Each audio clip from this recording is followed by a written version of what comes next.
patrolled the streets for 38 years. I've dealt with many bars. I've dealt with a lot of problem bars. And pretty much most of the time, you can work with them and you can. And then you turn right around.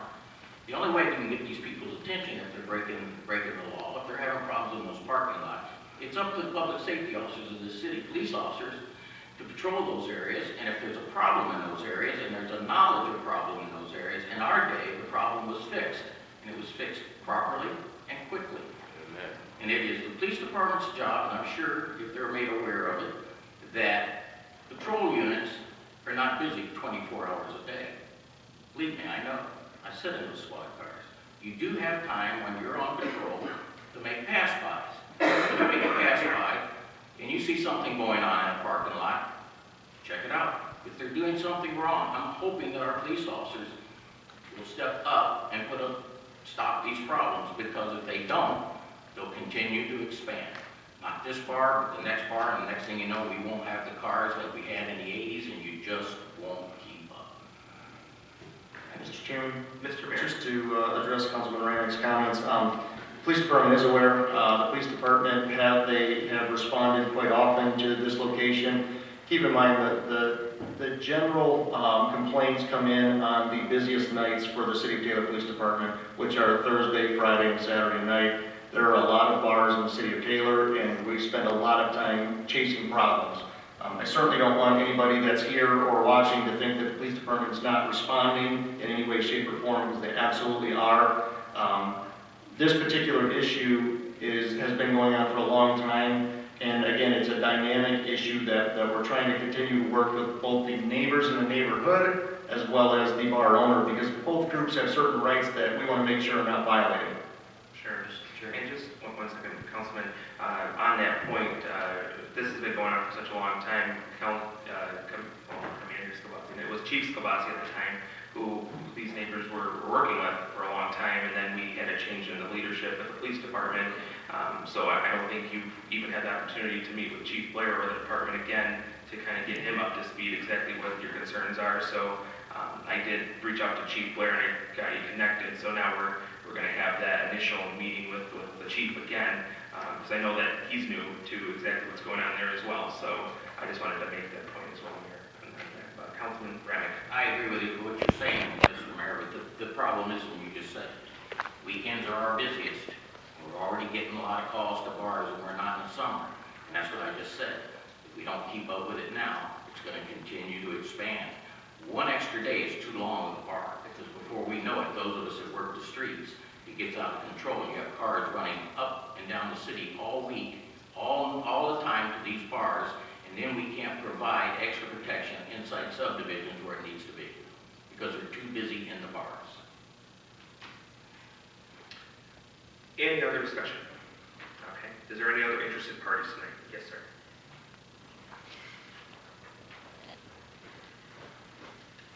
Hi, my name's Al Pachura, and I want to thank the City of Taylor. I requested a month ago to have a police car over there at Maple Lawn and McKinley. They sent an auxiliary police car there, and I don't know what happened. I talked to the chief. He said that the auxiliary police officers said we pulled over 8 cars, where I sat outside and counted about 26 cars that he pulled over there within about a 3 and a half, 4 hour period. A week went by, there was no police car. A week went by, he did send the police car there for 3 or 4 days, and I was really happy about it. And he did pull over quite a few cars there that were blowing the stop sign there and speeding. But I do want to thank the City of Taylor for sending a car over there. And I hope it's not forgotten, that little pocket there. I mean, I hope in another month maybe they can have time to send another car there. I really appreciate what went on there. I've got 35 signatures from people that live in that neighborhood that want a police car there, and even 5 of the signatures got tickets. So.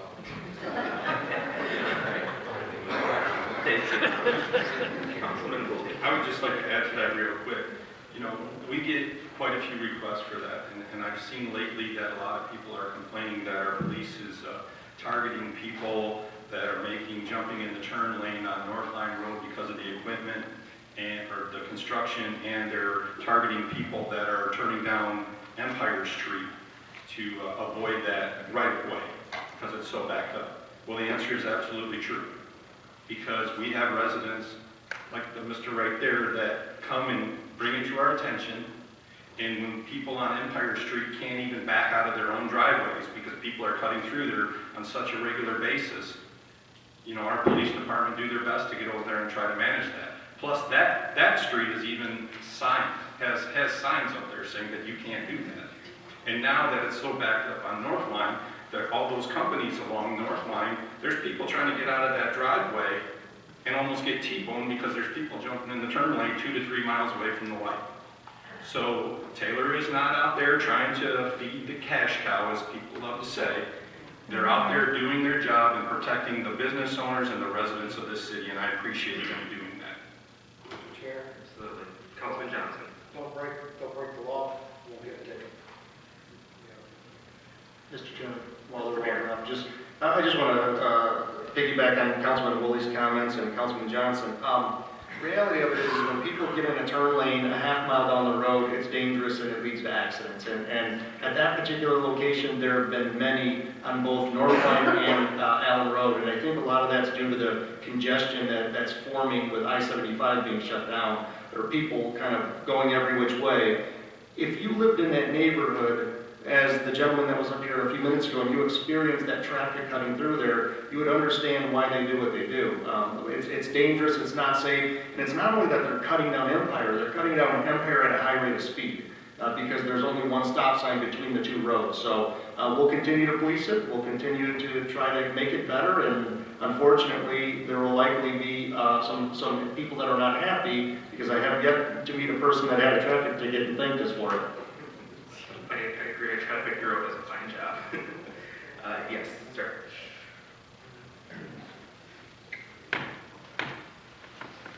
Okay. Hi, my name is Doug Davis. I live at 6500 Cooper in Taylor.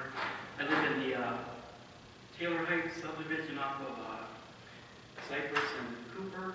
Or no, Cypress and Telegraph area. Anyway, I've lived in my house 20 years with no problems, and this last year, Taylor has a side parking problem. And everybody on my street and my roommates that always park in front of my house off the street, other neighbors, same thing. Taylor's got a problem. Taylor wants us to pay for it, to pay for a gravel parking pad. Taylor can't come in and put a curb, can they? I got a picture. Just got a black street, ain't no curb. It's been this way ever since I've lived here 20 years. I got other neighbors here, they've been living there longer than me. Never a problem. Taylor's got a problem. Got a problem now. And the price to do this gravel pad, I live on 2 lots. It's around $1,000, maybe $2,000. They have it done. And there's never been a problem until Taylor had a problem last year. They sent me a letter, and my other neighbors got one too. Gotta get a permit, blah, blah, blah, blah. And I just don't think it's fair, because if Taylor's got a problem, Taylor should be going in there and putting a curb and maybe adding on their taxes or something. It's ridiculous. I make $20,000 a year. I'm not a big income guy. Mr. Chairman? Mr. Mayor. I'm going to do my best to answer this, because I think there's a question in there. If you're referring to the Ames Highway neighborhood, the city of Taylor, 5 or 6 years ago, went through there and closed the ditches. We put culverts in there. We had issues with the people in the neighborhood parking over top of those culverts, and it was beginning to collapse them and cause long-term problems for us to deal with after we just replaced them. But that's So, not... sir, let me finish, please. So, we developed a process about a year ago that created an option for you to park on the shoulder, but it had to be done in a way that protected the culvert underneath it, and it didn't risk collapsing and adding more cost to the city of Taylor. We believe that that is a very fair, inexpensive option although you may disagree, it's a lot cheaper than paving it to create parking solutions. I think that's what you're referring to. I know that this body was part of that process, and we shared it with them. We did send out letters notifying everybody. We didn't want surprises. I believe the permit fee was $35 or something to that extent, which was just enough to cover our inspector's time to go out and inspect to ensure that it was done the right way. Okay, well, I can understand you're saying about the culverts, that area over there by Ames, but my street is a whole different place, and that's not the issue in my street. Mr. Chairman? Mr. Mayor? No, but it originated with the neighborhood back behind Ames Highway, and so we took those same rules and applied it to anybody that had a situation that's similar to that situation. So you likely had a culvert that was installed, or a ditch that was enclosed at some point in time. Well, probably way before I lived. Our effort is simply trying to protect the asset underneath the ground. Okay. So then that's the way it is. It's really up to the people to make that into a parking pad. Correct.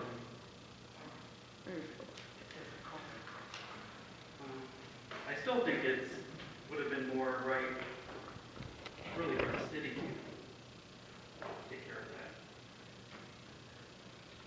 Sir, we're doing our best to fix roads and repair roads, and I mean, when you talk about adding curbs to specific locations, I think we're a long way from that goal. Well, you must be, because I've lived in my house 20 years and nobody's attempted to put any curbs.